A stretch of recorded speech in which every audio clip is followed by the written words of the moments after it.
I appreciate you in industry for being our long-term collaborators, being engaged with us, and being our thinking partners. This is what makes us better so that we can serve you better in industry. I'm here on the engineering campus at the University of Colorado, Boulder. We were looking forward to welcoming you in person. However, the pandemic changed our plans and moved our events virtually. The pandemic is accelerating trends such as remote participation and the digitalization of the world for IoT. It's pushing us to connect everything to the internet for remote access and remote monitoring and better analytics. It's also accelerating the adoption of data science that powers the digital IoT.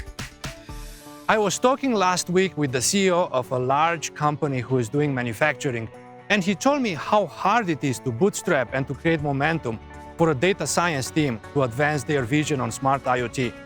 Think about what's an R&D project that your company already knew was hard, but even harder now because of the pandemic.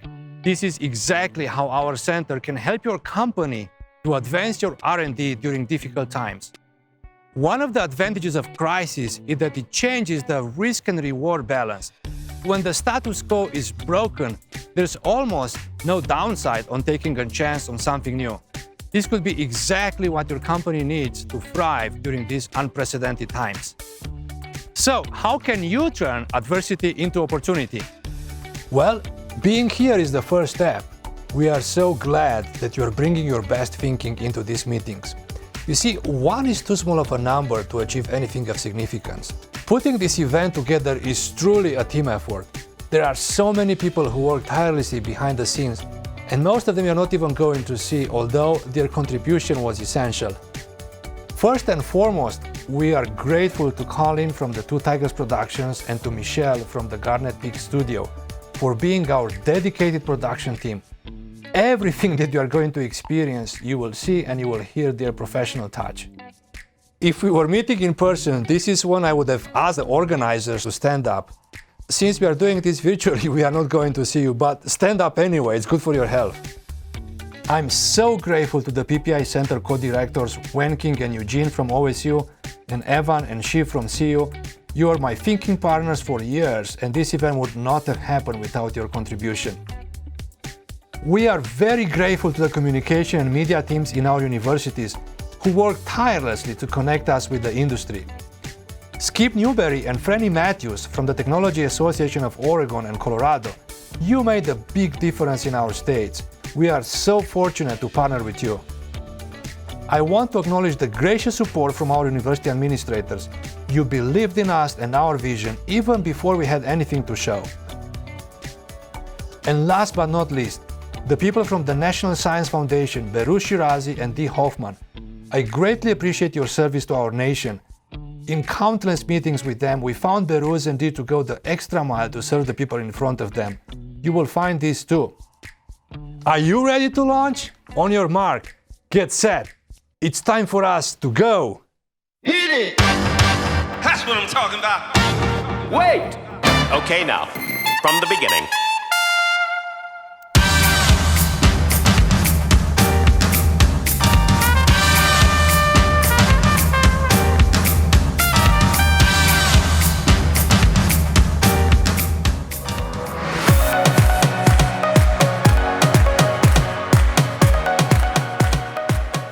It gives me great joy to introduce our first speaker.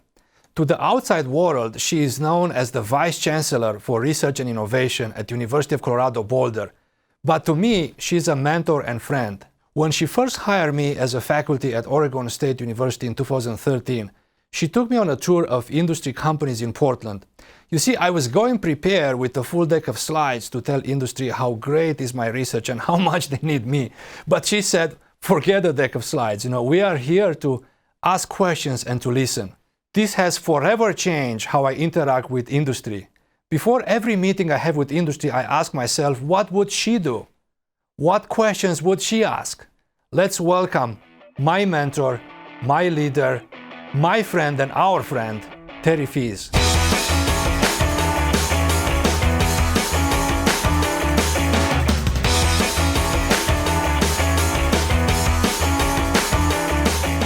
Terri, you have been on one of the earliest Industry University Cooperative Research Programs, or IUCRCs, from National Science Foundation. Tell us your story and what did this mean for you and for your students? Yeah, well, when I was a PhD student, I guess it would have been 1988 or so, and we heard about this thing about a center, and it was a multi-university center. And what I didn't know at the time is it was the first multi-university IUCRC. And we knew the industry was part about it. I was super excited that my research was being sponsored through this center, because then I knew that it was relevant to industry and that what I was going to do was going to be used in the future and not just be a study or a paper of the future. And so now I became a faculty member in this center that I was a PhD student.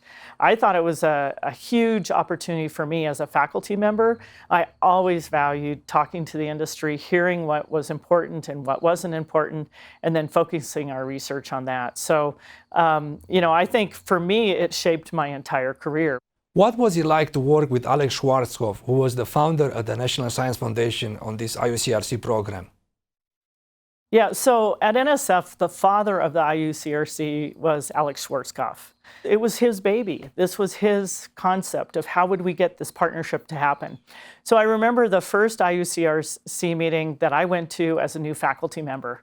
I presented my work as a faculty member, and Alex came up to me afterwards and he said, "You need to turn it around and you need to ask them, what do they want? What do they need?" What is the value that an IUCRC brings to the university? Well, I think the value of an IUCRC for a university is really for the people. Most of what we're doing is we're preparing these students to go to the workforce. And much of the workforce is in industry. It's also in national labs, other universities. But for these students to have that experience of graduate students is really key to their future success. So by bringing industry into this partnership, it really helps develop those students and also gives faculty a broader view of what's happening, another perspective from maybe what other academics are thinking about and what some of the real world constraints are. What is the value that an IUCRC brings to the industry? The industry members would come together, and over time, they really established a camaraderie, and they were actually competitors. But they really enjoyed being in the room together to hear what the questions were their competitors were asking and comparing notes without sharing any of their secrets. And what I saw is many of them became very close friends, even though geographically they were located in completely different places and with different companies. So it's really a two-sided coin of the university value and the industry value. What do you think about the PPI leadership team and the larger team at OSU and CU and our ability to deliver value to industry? Well, I'm really excited about the partnership of Oregon State and University of Colorado Boulder, in part because I've been at both institutions, and I know the people involved. And I know the commitment by the individuals and the quality of work. And I know that these are the quality of people who can make it happen. When these faculty, including Danny as the lead, say they're going to do something, they're going to do it, and very committed to helping to support the students and the student growth, and having real connections with the industry. So it's not going to be just, we're going to meet every 6 months, but we're going to meet every 6 months, that'll be our chance to be together, and then we're going to continue to follow up and engage throughout that time. Our theme for the launching of our center is Together We Go Farther. What do these words mean to you and to CU?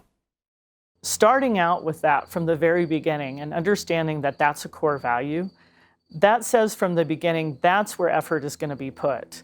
How do we develop these students so that they're future employees that will be the best employees at these companies? How do we have the representatives from the companies actually gain and benefit from being at these meetings and its professional growth and development for them? How do we have the faculty who are engaged, interacting, and they're actually growing and developing through this? So Together We Go Farther is really about what will the impact of this center be 5-10 years from now. We'll talk about those relationships and how those were key to having the impact. But I think by working together, the results and the work that's done will have a lasting impact in the field overall.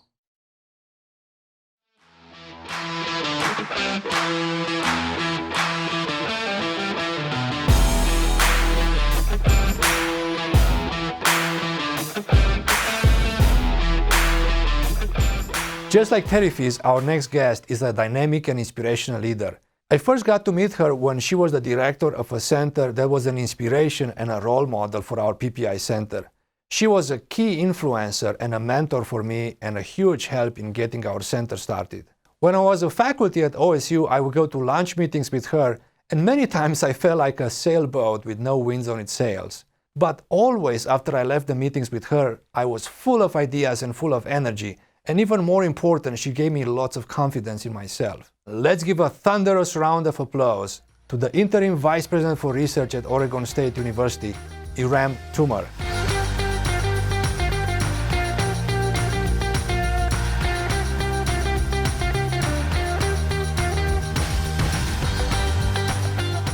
So Irem, you have been the director of an IUCRC center called eDesign. Can you tell us your story, what that center did for you as a faculty and for the students? Yeah, thank you, Danny. And first of all, congratulations for getting your center launched. It's really exciting to see it become a reality. And then thank you for asking me to share my thoughts as part of this big launch. So yes, myself and my colleague Rob Stone launched our IUCRC Center for eDesign as co-directors in 2013. Ours is actually a multi-site center with 7 university partners. Each university works on different types of design tools and strategies to accelerate product development. So as you can imagine, the end user for our research is industry, and at times government agencies such as NASA who work on these complex engineered systems. So the connection to industry and government partners that the IUCRC provides is critical for us. Can you tell us what's the value that an IUCRC brings to the university? For our faculty, the center has provided an opportunity to form new collaborations leading to new proposals, new joint publications. For our students, the center really has provided an opportunity to get them exposed to real-world problems, interact with corporate and government partners, and the best case scenario, get great jobs as a result of that interaction.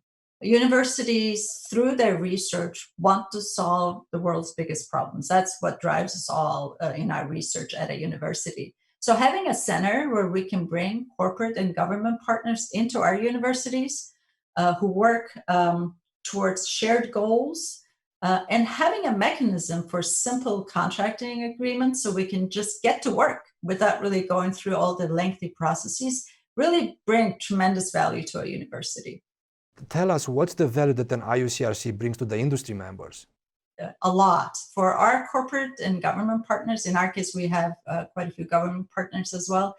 And IUCRC really provides a mechanism to connect directly and efficiently with university researchers and conduct research that meets their specific needs. Many times having conversations to match needs with solutions. So really, it's really a win-win setup. I've seen this happen during our all center meetings, where conversations about a specific project lead to an aha moment for either the researcher or the partner. The realization that some other problem can be solved with a similar approach.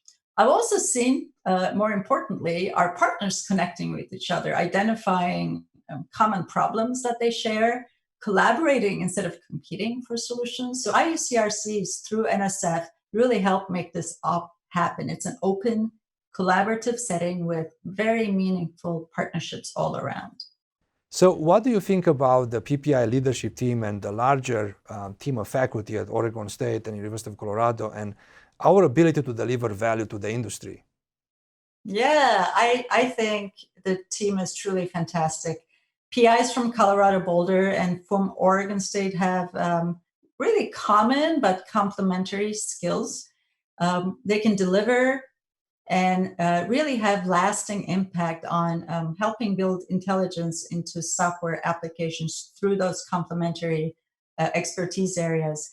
The co-location of the University of Colorado in Boulder with so many companies right there in your backyard, and the proximity of Oregon State University to high-tech companies and what we call here the Silicon Forest, for example, Intel, headquartered in Oregon, really make for a great playing ground for the partnerships to happen organically. So I have no doubt that the team will be really successful and able to deliver great value to industry.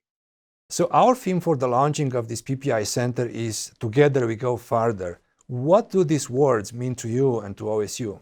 I love those words. It's really simple for me. Today's global problems are simply too complex to solve in isolation. They require partnerships. They require collaborations. This is in OSU's DNA, and I know it's in CU's DNA. Together, we will go farther, no doubt. We'll also be solving bigger problems. We'll be solving them faster. We'll also come up with more unique and creative solutions. So I'm really excited to watch what great work will come out of this center. And again, congratulate the team for getting it launched. Yeah, Irem, I just want to thank you for taking the time to be with us and with our industry guests, and thank you so much. Today, I want to let you in on our best-kept secret on how you and your company can advance your R&D efforts despite the limitations and the challenges caused by the pandemic. And I hope that by the end of my presentation, this becomes one of our best well-known secrets, and you can think about how you can be part of it. And I'm sure that if such a rare, special opportunity from your company appears in the future, you would also invite us into such unique opportunities. This is what long-term partners do for each other. What I want you to think about during my talk is, what would it take to engage my company or my organization? Who in my organization do I need to introduce Danny and the PPI leaders to? I'm looking forward to your questions in the chat window during my presentation and later to talk with you live in the sessions. This is how it all started. One day I opened up my eyes and found myself in a strange place. And on the whiteboard in front of me was written, today's date is August 5th, 2015, and this is the Good Samaritan Hospital in Corvallis, Oregon. I asked the nurse why I'm there, and she told me that I had a crash. No, I don't remember any accident. I no longer remember what year it was, or how many children I had, or what was their birthday. But I was happy to remember my wife, and no, not to self. Like when something bad really happens here, make sure to remember the important people closest to you. No, when my wife came, I kept asking her, honey, why I'm here and how I got here. And she said, the same story. I had the bicycle crash, the ambulance found me. And then a minute later, I would ask her again, honey, why I'm here and how I got here. And my patient wife kept saying, the same answer, I had the bicycle crash and I'm in the hospital. You see, I had suffered a severe brain concussion in which I lost my short-term memory, so my memory was resetting every 2 minutes. Imagine that you press a button and blip, everything that you told me got lost. But the days and the months after my accident, I reflected on my life. While my brain was foggy from the loss of short-term memory, I had probably the best clarity of my mind that I had in my whole life. For the first time, I was seeing the big picture, and I saw how selfish I was, and I didn't like that. You see, I decided to turn my life around, and every day I'm learning, how can I intentionally serve people and how can I add value to others? Every day I'm learning, how do I shift from being a ladder climber to being a ladder holder? Because I want others to reach higher than I did and to go further in life than I did. You see, this personal crisis in my life turned into the great catalyst for change in my life. Similarly, you can turn the adversity created by the COVID crisis into advantage. One of the main benefits of any crisis is the elimination of competitive boundaries. As unhelpful boundaries collapse, innovation and partnerships increases. And as we get out of the box of how we always have done things, we find more and better solutions. I wish that we will see a new way of partnering with industry, with academia, with federal labs and funding agencies, and can help you advance your R&D agenda. For the last 5 years, I visited executives in industry, and I'm very gracious that you welcome me and my colleagues, and you are very transparent. We visited more than 100 companies, and during these discovery visits with the C-level executives and directors, I ask you questions about what are you proud of accomplishing, what excites you as the next big growth in computing, and what are the challenges that you have and the areas in which you need help from universities. What are some upcoming opportunities? The theme of these many stories that I collected from more than 100 companies is around IoT software systems that make sense of the world around us and augment our intelligence. You see, the pandemic is already accelerating trends such as connecting everything to the internet for remote monitoring, for remote service, and for better analytics. For example, the repair person is going to service your smart home appliances without ever coming to your home. But what I hear from the industry that excites people, it's about pushing computing and intelligence beyond being reacting and making sense of the past events into being anticipatory and predictive about the future. For example, in a smart city, we want to predict the peaks of resource utilization. We want to inform city planners where they need to build new infrastructure. This is all driven by the data from the current usage. Now, I was talking with Kim Young, a CEO from Digital Harvest, which is a precision ag company, and they want to predict crop diseases. It's based on the weather and based on the leaf wetness, and they want to predict when the disease is happening and locally apply preventive treatment. This will minimize the amount of chemicals that get into our watersheds. Now, think about the smart industrial automation, auto-diagnosis on the device itself. We want to predict when a certain piece from a complex equipment is going to wear out and needs to be replaced. Last year, when everyone could still fly, I met with Ed Bastian, the CEO of Delta Airlines, and he told me how this has saved Delta $1 billion a year. How many of you have ever been on a flight that was canceled because of an unscheduled maintenance operation? Well, I've been several times. Ed Bastian told me that they canceled the cancellations. They reduced the number of canceled flights due to unscheduled maintenance operations from about 570 a year to just around 50. And this saved Delta Airlines $1 billion per year. You see, in the industry, the next big growth comes from pushing intelligence from the cloud to the edge of the network. And sometimes this is referred as edge computing, where latency is critical, mobility, privacy, context awareness are essential qualities for successful applications. And of course, the holy grail of all this whole new generation of smart software systems is personalization. This is truly the key to deliver value to the users and to differentiate from competitors in the marketplace. We at the University of Colorado and OSU, and we're bringing other partners from Michigan and from Utah, we have a broad range of expertise in the underlying science, but our mission is not to build and commercialize these personalized intelligence applications ourselves.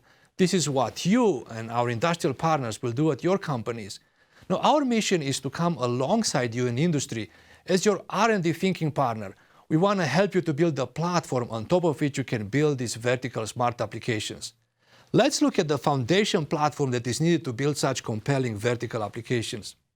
There is no doubt the killer application for intelligent IoT are going to be software systems that heavily rely on machine learning and AI. But this is just one piece of the puzzle. Now, the challenge is, how do you deploy this on the edge of the network where you have less computing power than on the cloud? How do you deploy this in the field where you have intermittent network connectivity and limited broadband? Now, for example, Trimble, which is one of our founding industry members, they have smart equipment that needs to operate in deep underground mines with no internet connectivity. Moreover, how do we build such software systems that do predictive analytics, yet they respect the privacy and the security and confidentiality of the data? And how do we program this software system, and how do we maintain, how do we evolve them, how we can create a thriving ecosystem of contributors? Last but not least, how do we construct these machine learning software systems that are usable by everyday users that do not hold a PhD in machine learning and in AI? The complexity of this problem domain is such that you need to be really good in all these pieces of the puzzle. It's not enough to be the world's champion in one of the pieces of the puzzle. You need to be a champion on all of these pieces. Building a PPI ecosystem was already a formidable challenge even before the pandemic, but the crisis makes everyone rethink their approach to solving this through partnerships. At the PPI Center, we have world-class expertise in all these pieces of the puzzle. We are dedicated to collaborate with you in industry to make all of these foundational pieces come together. My mentor, John Maxwell, says everything rises and falls on leadership. I want you to first see the value that leaders from our founding industry companies get and what you are missing. The PPI Center positions you professionally as the big picture thinker in your organization. The scale and complexity required to build tomorrow's intelligent IoT systems is beyond what any leader can successfully think on their own. This requires a group thinking approach. Others are already seeing the big picture. You don't want to be left behind. When I asked Fernando Pereira, the VP of Machine Learning and AI at Google, he said that for him as a leader, it's important to have access to this diverse thinking brought by other industry leaders in the center, by the center faculty and students and the national agencies. When I talked with Lutz Beck, the CIO from Daimler Trucks, which is one of our founding industry members, he said he's looking forward to bounce off ideas on whether they are moving in the right direction. Second, the center gives you a great creative outlet and resources to grow. You can leverage the collective effort of the other companies in the consortium. You don't have to build a team from scratch. And third, this will bring you great credibility without requiring that you do all the vast work and spend all the energy to create momentum. We are all leaders here, and we know the great amount of time and the effort that it takes to create a world-class thinking team and the energy required to create and to sustain this momentum.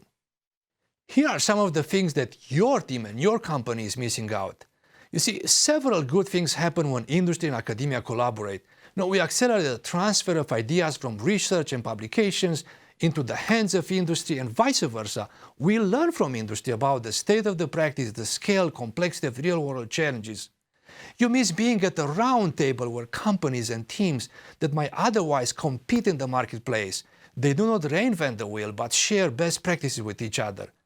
We create such a diverse ecosystem with global corporations. They have maturity, know how to build scalable solutions, and we have medium-sized and startups that have more agility. They can try out ideas faster. Now, having such conversations at roundtables will enable standardization so that your products and services can talk to each other. Last but not least, an IOCRC center is about leveraging access to people, and we have a critical mass of experts, colleagues from industry, from academia. We have faculty such as Tom Dietrich, who is an ACM fellow, and he is widely regarded as the father of the machine learning field.